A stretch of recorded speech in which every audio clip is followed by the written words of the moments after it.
Thanks for joining us on KREM 2 Plus. I'm Channing Curtis. And I'm Tim Pham. This is your KREM 2 News Week in Review, where we take a closer look at some of the biggest stories in the inland Northwest this past week. These new court documents show the horrific abuse this child endured and the lengths the two adults who were supposed to protect her went to hide the death. We want to warn viewers the details are difficult to hear.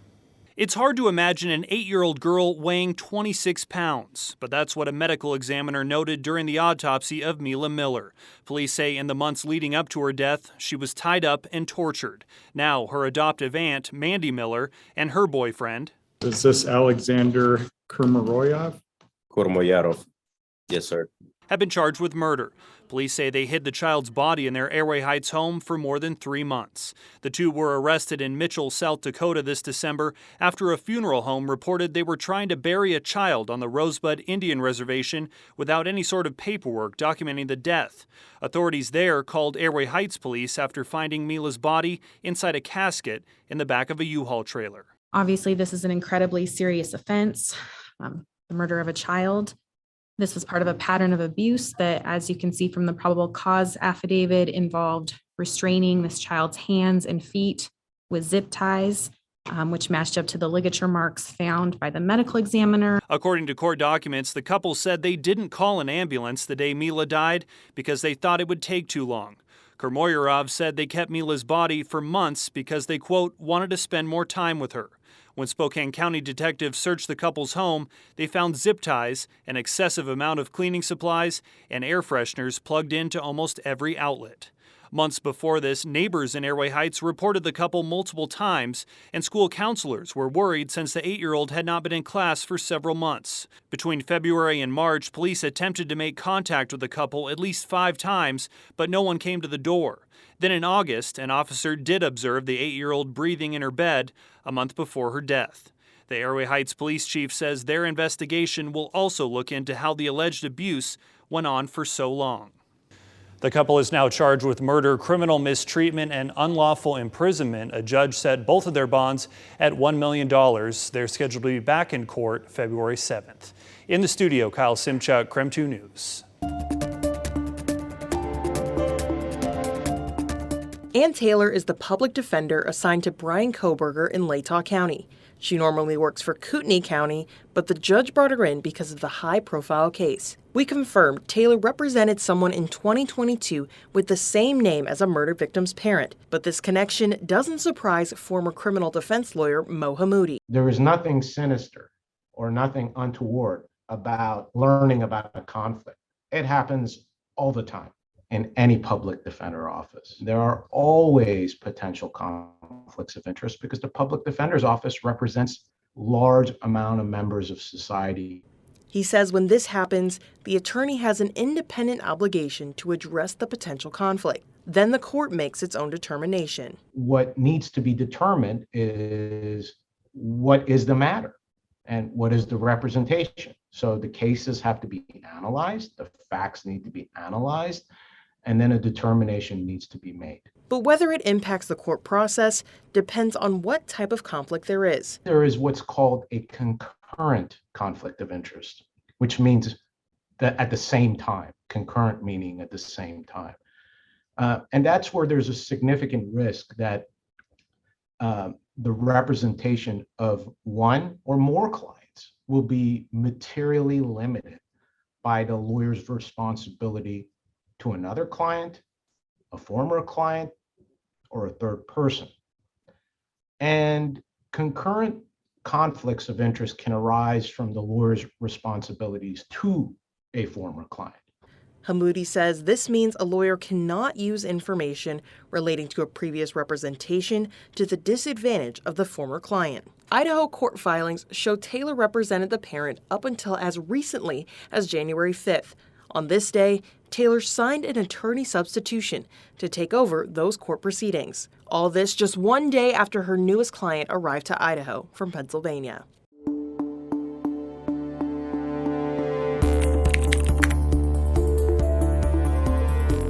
This year, they will take significant steps to reduce this carnage on our highways. The carnage Governor Jay Inslee referred to Thursday is the number of fatalities on Washington roads. According to the Washington Traffic Safety Commission's preliminary reports, 745 people died in vehicle crashes last year. It's why a large group of state lawmakers, advocates, law enforcement, and the governor came together to present a package of bills aimed at improving the numbers. One of them is Senate Bill 5002. If it passes, it would drop the current legal blood alcohol content level from 0.08 to 0.05. At least half of the deaths on our roadways are caused by people who are impaired. If that were to happen, Washington would only be the second state to do so, after Utah. Representatives from both the Washington Hospitality Association and Washington Wine Institute have argued against the proposal, saying the legal limit should stay the same and that science supports 0.08 as a safe level of consumption. But for Marco Plastino, the brewmaster of Bottle Bay Brewing on the South Hill, he doesn't expect this to impact their operation too much since they're a small neighborhood brewery. Our customers that are coming into our space here as a small brewery are mainly looking for quality of product, so we're making good high quality beer. Not too many people are here trying just to get drunk. Another traffic safety bill looks to increase recruitment of Washington State Patrol troopers. We're about 249 troopers as of today short. That's from me on down. Other bills also include limiting right-hand turns in certain areas, such as school zones and parks, as well as putting speed cameras in work zones. Several of these bills have already been introduced in the legislature. I'm standing outside West Central Abbey, the headquarters for Spokane's point-in-time count. Volunteers first met here before going out to different areas of the county to count the homeless population. Have you heard of the point-in-time count? The city of Spokane holds the point-in-time count every year to paint an accurate picture of Spokane's homeless population. Spokane's point-in-time count uses a geographical informational systems map that shows locations with high homeless populations. We're all very nervous. We all talked about it. Volunteers rely on the map so they can carry out the count in an efficient manner. Once we got out into it, it became really fun. It was fun hearing from people and knowing their stories and being able to talk to them and see them as a human. Kinsey Dewan is a senior nursing student at WSU. It's part of her curriculum to take part in the count. It broadens everyone's perspective on kind of what they're dealing with and why they're in this position, because I think there's a lot of stigma around why people are living on the streets. The point-in-time count first began in 2009 as a way to generate homeless services funds. Now, it helps the city learn more about who's homeless, why they're homeless, and what barriers they face. Daniel Ramos, one of the organizers, says the first couple days could not have gone any better. It was a go team moment and people took incentives. They've been handing out gloves, bus passes all morning, and and surveys are coming through. So yes, really encouraged right now. And for volunteers like Lori Brooks, she hopes the count changes the narrative of how people perceive the homeless. Oh my goodness, it's huge. It impacts everything. People's attitudes, how people feel about each other, about how we go about getting along in our communities. The point-in-time count will continue through Sunday and survey the entire county. Organizers say they expect 170 volunteers to take part over the 6-day event. In Spokane, Nathan Hyun, KREM 2 News. Yeah, so this is the 11th year that the Spokane Homeless Connect has served the community, and organizers tell me that this is something that can have a significant and positive impact on someone's life. For the people who do attend and are planning to come for the rest of the day, they'll be able to find daily necessities like warm clothes and sleeping bags. There'll also be items like toiletries in the form of deodorant, toothpaste, soap, and so much more. The idea behind all of this is to be a resource for those who are experiencing or at risk of homelessness. I got a chance to speak with volunteers as well, and they told me what makes the Connect happen. They tell me this is a day that embodies being a good neighbor to all. We recently, 3 years ago, moved it to the Spokane Convention Center just because this event has grown so much, and we're really trying to pull in all the community resources in Spokane that are working with the homeless population or just those in need. In order to be prepared for today's event, donations have been accumulating for months. Along with supplies that are available, vendors are also on site and providing opportunities like housing, employment, and skill training programs. Today's Homeless Connect will be running until 3 p.m. Reporting on scene in Spokane, Brandon T. Jones. County spokesperson Jared Webley says this is an effort to extend an olive branch to the Department of Transportation so the two can work together to eventually close the camp, which is shrinking. The county took WSDOT to court in November asking a judge to declare the homeless camp a chronic nuisance property. In a statement to KREM 2, WSDOT said it appreciates the good faith effort by the county and Sheriff John Knowles. They say dropping this lawsuit will further the work being done to downsize and eventually close the camp and rebuild partnerships with the county and Sheriff's office.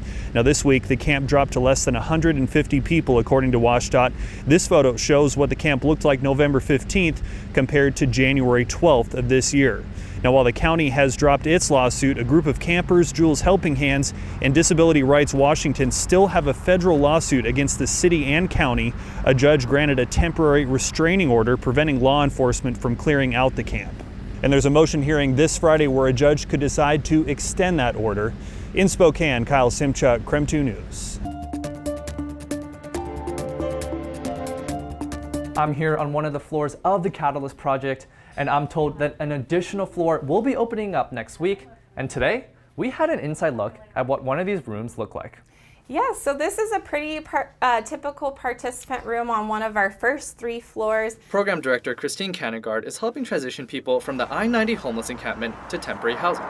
We're moving in people actually today, and then we move in people on most weekdays. So we have move-in scheduled every day next week too. Christine is encouraged by how Catalyst services are helping the homeless. A lot of people are just really appreciative of a chance to have a fresh start and work on those goals that they have. People come from all different walks though, and their needs have been very different. Catalyst services range from helping people find jobs to fighting addictions. Every floor in the building, our participants can access service through our care coordinators, and they can do everything from helping them find supportive housing once they leave Catalyst, or connect them to any services to reach the goals that they have in mind. It's a 5-floor formal hotel, now with a gaming area, office spaces, and a little library. Places like this, which is our 5th floor landing, we've created a little lending library. Even though Christine has only worked at Catalyst for less than 2 months, she's encouraged by the success she's already seen. We've had people who have been able to sign leases at different properties, but it's more than just, getting them another place to live. Christine says every one of the residents have been connected to some sort of service. I just have a strong connection to the mission that we have here at Catholic Charities and providing dignity for every human being. That's really at the core of what I want to be doing. Catalyst had stopped taking in new participants because of construction on the first 2 floors, but Christine says the new rooms are opening soon and will let them house up to 100 people. As of now, there are 51 people living in rooms just like this, and Catalyst just started their new intake process today. In Spokane, Nathan Hyun, KREM 2 News. The resolution passed tonight is non-binding, but council will send developer Larry Stone a letter letting him know the city does intend to buy the building. It's a move Mayor Nadine Woodward does not support. Right now, the city of Spokane is spending roughly $1,000 a day to lease the Trent shelter. When the city entered a lease with Spokane developer Larry Stone this summer, they negotiated an option to purchase the property, but that option expires at the end of the month. It makes clear sense that if we're going to have this for longer than a year, that we should be purchasing it. In a 5-2 vote tonight, council members passed a resolution. The city and Mr. Stone will have to agree on an independent appraiser to get a market value and then agree on a sales price within 15 days, according to Council President Brian Beggs. I'm going to oppose this because I just don't think that we're in a situation where we know that this has a long-term sustainable future at this point in time. Mayor Nadine Woodward is also opposed to buying the building. Instead, she wants to invest in building permanent bathrooms, a kitchen, and a laundry facility. Right now, what happens is those services are largely contracted, so that incurs a monthly fee expense, and some of those expenses are quite high. The belief is that it'll pay itself back in a matter of months rather than years. It just seems challenging to invest the money in bathrooms for someone else to reap the value of it. So I think if we are going to keep this for more than a few months, which I'm assuming we are, we should buy the building. KREM 2 was unable to reach Stone for comment tonight. In Spokane, Kyle Simchuk, KREM 2 News. Nearly 10 dogs were brought here to Better Together Animal Alliance in Pend Oreille 1 week ago. Staff tell me they came invisibly malnourished and some were just days away from death. Now, 4 of those dogs have been taken into foster homes, including one today. The Huskies at Better Together Animal Alliance are loud and playful. It's hard to believe they weren't always like this. Hi, easy, hello. 1 week ago, these dogs were rescued in a group of more than 30 neglected and abused dogs found around North Idaho.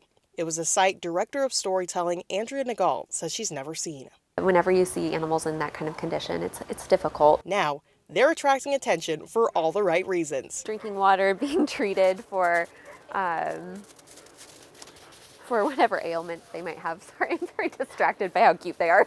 Being cute and being healthy. Nagal says 4 dogs have recovered enough to finish healing in foster homes. Wednesday, a foster family came to pick up Sugar the Husky. Sugar is special to the shelter because she was the first of the abused dogs to arrive at Better Together. Nagal says Sugar would have died if she hadn't been rescued. Talking to Sugar's new foster dad, she will continue to heal and recover in a loving home. So they'll be in foster homes for about 2 weeks before they're available to adopt. And maybe become a forever part of the family. A lot of our foster families have already said that they might intend to keep them. Wherever these dogs end up, Better Together wants to give them the best chance at life and love, something they didn't have before. The Bonner County Sheriff's Office says it is still looking for at least 5 more dogs.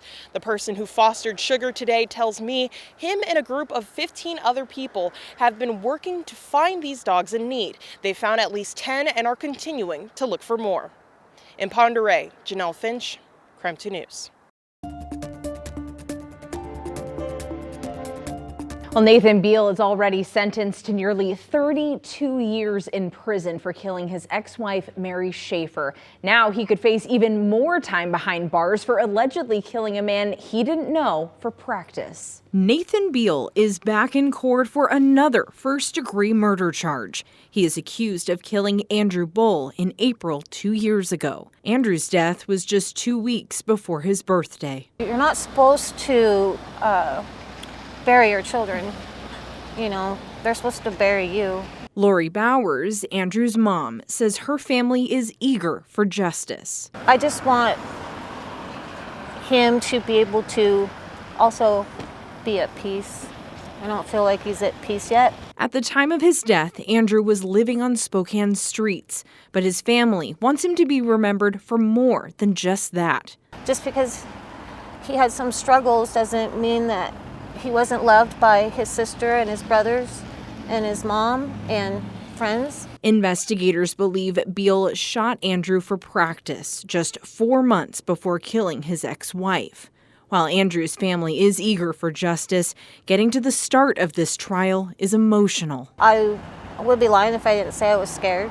Despite the difficulty of facing the man who is allegedly responsible for Andrew's death, his family plans to be in court every day. I'm here to, put a face to who, my brother is and was, and I'm hoping we all get, the justice and clarity, and hoping, for something good to come out of this. Now, the jury selection didn't take very long. I confirmed this afternoon attorneys are expected to give their opening arguments in court tomorrow morning. Amanda Rowley, KREM 2 News.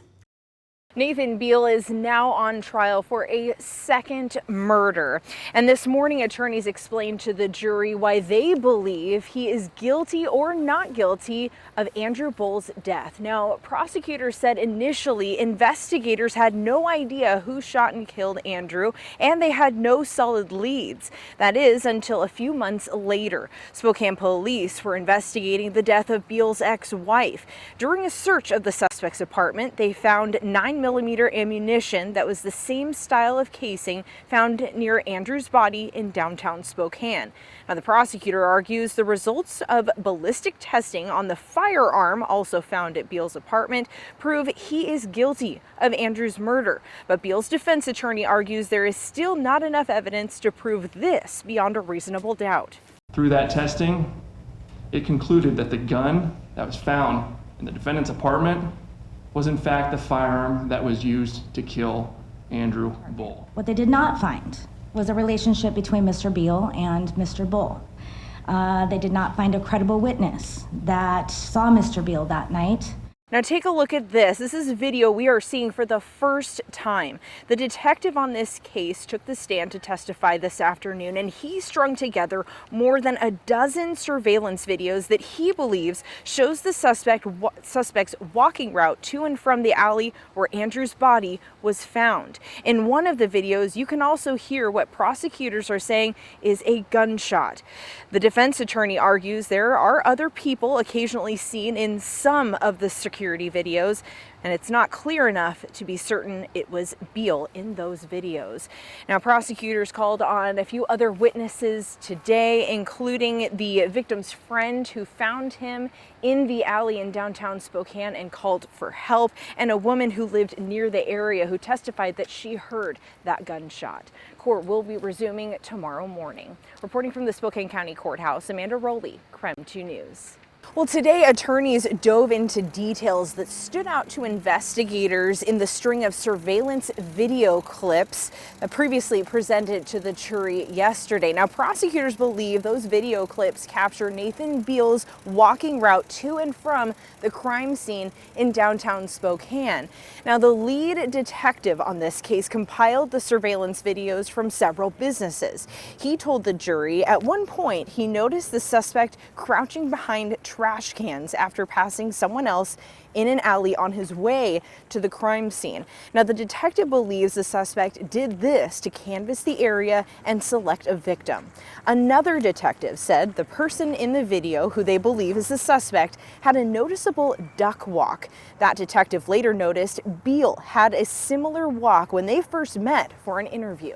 As soon as he started walking from the police car towards the building, there was an immediate similarity that I recognized as being close to that individual in the video.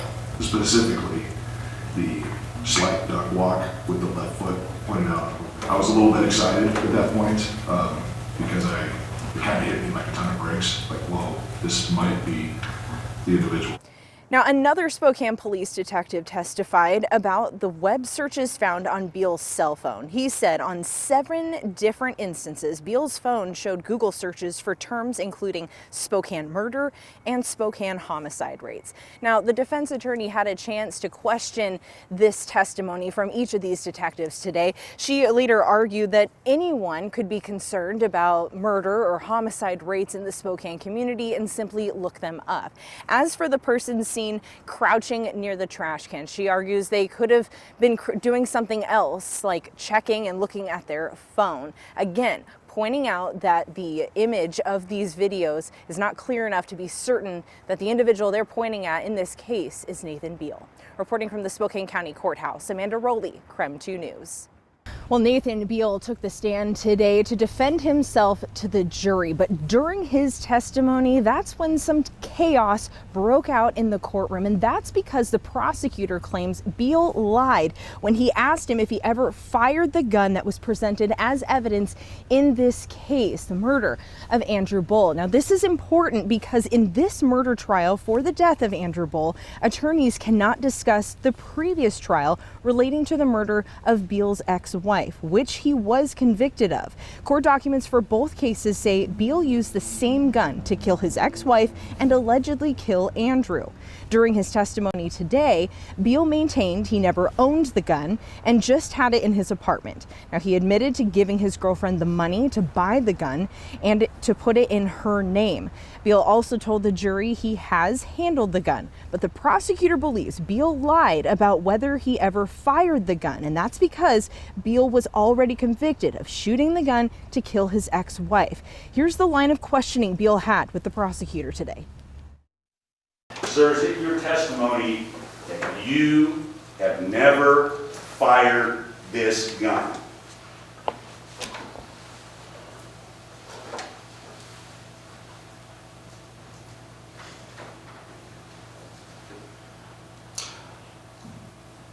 I fired guns at Emily's. No, I don't. I did not fire that gun at Emily's. I don't believe. So to qualify at Emily's, have you ever fired that gun? Yes or no? I don't think so. Now, after this response, the prosecutor immediately asked to go to break, and that is when it got heated among the attorneys. Take a listen to what they argued to the judge. He was asked by defense, did you shoot Mr. Bull? And now they're objecting. I'm asking if you ever shot the gun. She opened the door. She is the one that said, did you ever shoot Mr. Bull? I should be able to ask if you ever shot that gun. The defense opened the door, Your Honor. He can ask it, but Mr. Beal says he didn't shoot the gun. Now, this went on for another several minutes, and the judge spent about an hour then looking over case law to determine how to go forward. She ultimately ruled the prosecutor could come back and ask a very specific follow-up question that was completely off the table until now. That question being, has Beal ever been convicted of a crime related to shooting the gun in question? To which Beal did answer yes, but he didn't have to say anything more, including the fact that he was convicted of shooting that gun to murder his wife. Now, to be very clear, the jury has been kept unaware of Beal's prior murder conviction, and that's again because both trials have been asked to be tried separately. Now, the defense rested its case after Beal's testimony today. Court will resume Monday morning, and those attorneys will then give their closing arguments.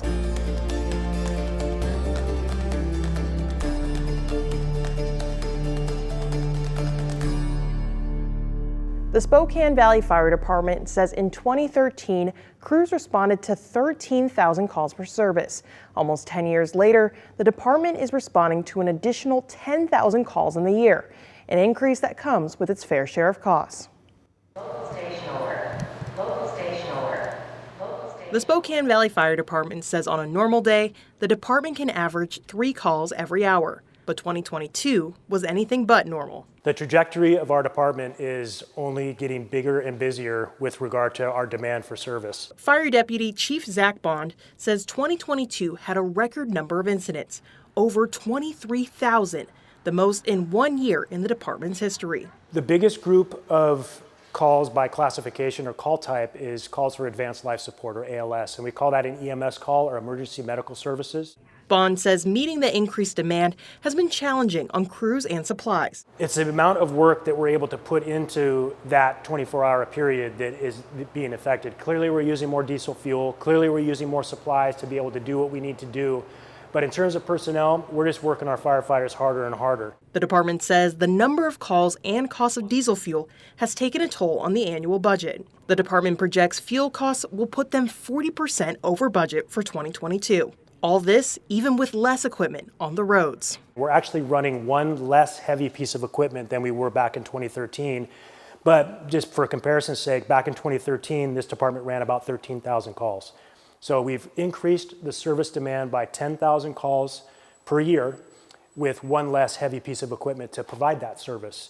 Despite the added pressure of increased calls, Bond says firefighters will continue to respond wherever and whenever needed. The way that firefighters are is that we're going to take it head on and we're going to do the work that needs to be done. Even if they're doing more with a little less. Spokane Valley voters will vote to renew the Maintenance and Operations Levy on February 14th. The department says this levy keeps stations open, replaces old equipment, and hires more firefighters. This vote would secure funding for the next 4 years. In the studio, Janelle Finch, KREM 2 News. The signs are everywhere. Hayden is growing. Hayden has big box stores now and a lot of alcohol sales, so it's not the small town Hayden that it used to be. Kootenai County Lieutenant Zachary Sifford sees it. Right now, 4 sheriff's deputies patrol Hayden, which doesn't have its own police department. Most calls nowadays are not one deputy calls, it's 2 or 3 deputies responding. So we're drawing out resources from other parts of the county. Bill Brooks. Aye. Commissioner Matari. Aye. Chair Duncan. Earlier this week, Kootenai County commissioners approved a new agreement to pay for more deputies for the city through September. About $58,000 a month. That sum also includes central dispatch fees and paying a school resource officer. And looking ahead to due October, a voter-approved levy will increase Hayden's budget by more than $540,000 to add 6 additional deputies. Residents told us a year ago they wanted more protection. We've created an unsafe situation, not only for those of us that live here, but those that are protecting us. In total, 10 deputies will patrol the streets within the next 2 fiscal years. There's going to be 3 additional ones now, and then we'll re-examine that in 2024 to hire more. But even those 10 deputies may not be enough for a community experiencing more growth and more crime. There was an initial study done in 2020 that suggested around 18 to 20 officers are needed to sufficiently staff the city of Hayden. So we're not quite there yet, but this is a huge step in the right direction. KREM 2 also asked the city about adding its own police department. No one was available for an interview, but the city clerk says city council hasn't considered it since 2010, and the current council hasn't brought it up. Shannon Mowdy, KREM 2 News. It all started early this morning at around 3 a.m. A man shot and killed 3 people at a Yakima gas station. Police say this man, 21-year-old Jared Haddock, walked into the Circle K convenience store and opened fire. He then walked outside, shot several rounds at his own car to get inside after locking himself out. He then took off. Police later responded to a home where they thought the suspect was and surrounded it. But then police say Haddock essentially confessed to the killings in a call to a family member who turned around and called 911 to report him. He then called his mother, and he made several incriminating statements, including "I killed those people." He made several statements in front of her that he was then going to kill himself. Finally, nearly 12 hours later, a witness called 911 to report seeing the gunman walking near a Target. Police then say they heard what sounded like gunfire. They found Haddock dead from what appears to be a self-inflicted gunshot wound. One of the biggest takeaways from Yakima police today, the shooting appears to be random. Literally as he was opening the door, he started shooting these people. And then after shooting both of them, and remember, he was not masked up. He did nothing to conceal his identity. He walked out, saw somebody else in a car and shot them, and then walked across the street, shot his own car, a lot of times, by the way, and drove away. So from the video and the witness statements, it looks very much random. We still don't know the motive behind the shooting. Police say we likely won't for a long time. This is what the streets of downtown Atlanta looked like on Saturday night after a protest over the death of an environmental activist turned violent. Masked activists dressed in all black threw rocks and lit fireworks in front of a skyscraper that houses the Atlanta Police Foundation. A police cruiser was also set on fire. Video shows 22-year-old Madeline Fiola from Spokane being taken into custody by police. In addition to the domestic violence charges, she is facing first-degree arson, second-degree criminal damage, and interference with government property. Those are all felonies. They had a protest last night, and it was peaceful. But there were some individuals within that crowd that meant violence. They had explosives. They burned down a police car. They broke windows at businesses. And so our police department, along with our state and federal partners, took swift action within 2 blocks and brought that situation under control. According to reports from the AP and CBS, Saturday night's protest followed the death of a local activist who went by the name of Tortuguita. He was shot and killed by a Georgia state trooper as law enforcement tried to clear protesters from the site of a planned public safety training center. Authorities say the trooper fired in self-defense. Activists question that account. Lewis and Clark High School is quiet on this Tuesday, vastly different from the confusion and fear of December 9th when police responded to a school shooter hoax. Even though it wasn't the real thing, it was still, I'm sure it was traumatizing to other people, and me personally, I was scared for my life. Students like freshman Pantera are still feeling the lingering impacts. I've never dealt with a situation like this. Because even though a threat may be fake, the fear and uncertainty we feel are not, says counselor Sonia Combs. Yeah, our brain doesn't distinguish between an actual threat and a perceived threat. It just goes into threat mode. She says talking to your kids is important after a traumatic event because it helps them process the situation even though it's over. Let them tell you the story of what they experience and also what they might be thinking. Look for changes in your child's behavior, Combs says. Well, everybody's going to respond different. Like reacting explosively or changes in sleeping habits. For Pantera, things feel safer now, but there's always that memory and the uncertainty. And I didn't want to come to school, but now that it's like about a month ago, I'm not like too worried about it, but it's still scary to like think about like if the real thing is ever going to happen. Now, one thing I heard from students today was that that situation was confusing and that they heard police were on scene before school administrators even knew about the threat. Students tell me that led to what they felt was a sloppy response. That's a direct quote, sloppy, that response to the threat. Shannon Mowdy, KREM 2 News. Well, the district's safety and maintenance levy did fail last August. Those funds were supposed to pay for what the district calls serious maintenance problems. Voters will be asked to pass a similar levy once again this March, and a replacement levy, which makes up a quarter of the district's annual budget. I understand buildings need upkeep. I'm a bit of a handyman myself. Michael Stavish has 3 children in Coeur d'Alene schools and says there's a reason he did not support the district's safety and maintenance levy last August. I voted no on the last one because I don't think they were very clear on what the money was for. It just sounded like, hey, tons of money every year because reasons. Stavish says this time around the need seems a little more clear. The district maintains 41 buildings, a third of them more than 30 years old. Officials say some maintenance projects have reached a critical point. Definitely see a lot of value in buildings being maintained. The longer you let it go, the more expensive it gets. The safety and maintenance levy would raise taxes an estimated $19 per every $100,000 of taxable assessed value annually. The total levy amount is $5 million per year, expiring after 5 years. I think getting North Idahoans to vote yes on a tax increase is very hard, no matter what it's for. The district is also asking voters to pass a $25 million annual supplemental levy, which would replace an expiring levy, which makes up a quarter of the district's annual budget. If our supplemental levy does not pass the list of things that we would need to cut, it's 25% of our budget. That's 1 in every 4 employees. That means that things that we have believed in for a long time in this community, things like sports, things like arts, things like some of our safety officers, nurses. The current levy, which expires this June, costs property owners about $76 for every $100,000 of assessed value. The one on the table would increase to about $95 per $100,000. And the supplemental levy needs over 50% approval to pass, while the safety and maintenance levy needs 55%. Voters will decide March 14th.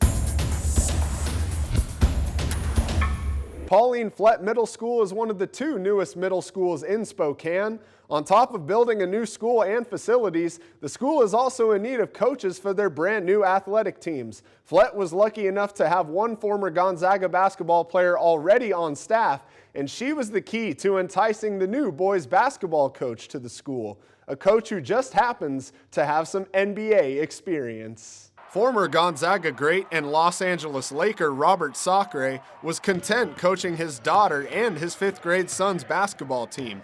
He had no intention of becoming the coach at any school. That was until he received a call from another former Zag at Flett Middle School. I said, hey, what are you doing? Like, how are you doing? I've got some wonderful kids at Flett. We're needing a guy who can come in and love up on kids, be disciplined with them, help them grow in the sport, and show them the love that we have for this game. And I know he is like the perfect guy to do this. Tatriana Moravez used to back up Zag great Courtney Vandersloot. She is now a middle school counselor, but she has stayed around the game of basketball and took the girls' basketball job at Flett. Sacre knew Tatri from his GU days and decided to interview for the job. If we can give back any which way, I think that's what it's all about. You know, a lot of people want to complain about, this generation, that generation, and, they do all that old school, get off my yard stuff. But at the same time, the only way you're going to get it better is to help the younger generations. Flett Middle School principal Matthew Henshaw received quite a shock when the 7-foot Sacre folded himself through his office door for their interview. I did not know he was coming. My AD did not give me a heads up. And so it was pretty funny because obviously most people would recognize him, and at first I didn't. So I was a little embarrassing for me, but what a fun story. And then the students knew by the time he walked out of my office from the interview, kids were running around, look, Sacre, I think he might be our coach.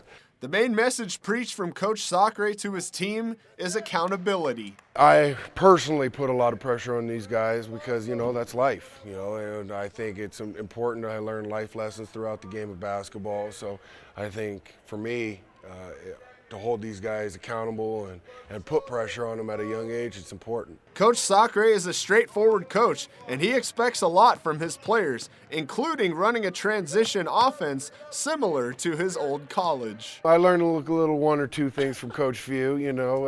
I'm not going to give it all away, but I definitely want to just play up-tempo, high pace. These guys ran a lot in practice. Like I said, it's not easy to play for me in certain ways. I want them to run and go, and I think we're well conditioned. It appears Coach Sacre was the perfect man for the job to help get the Flett Middle School boys ready for high school ball. Just so fortunate that like my Zag family could step in and help the community as well here at Flett and help our kids, and just I think be just a wonderful mentor and role model, right? Like we need good role models for these kids, and I think we've got a good team here. Coach Sacre still coaches his son's 5th grade team and runs his own excavation business in addition to his new gig. He says he is unable to sit still, and the students and administration at Flett Middle School are grateful for that.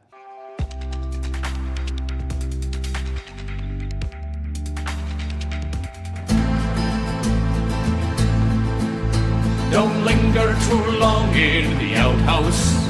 Brothers. Hi, I'm Mitzi Mashad, the Park and Recreation Director for Spirit Lake Parks and Rec. We have a big event coming up this Saturday, the 2nd annual Outhouse Races.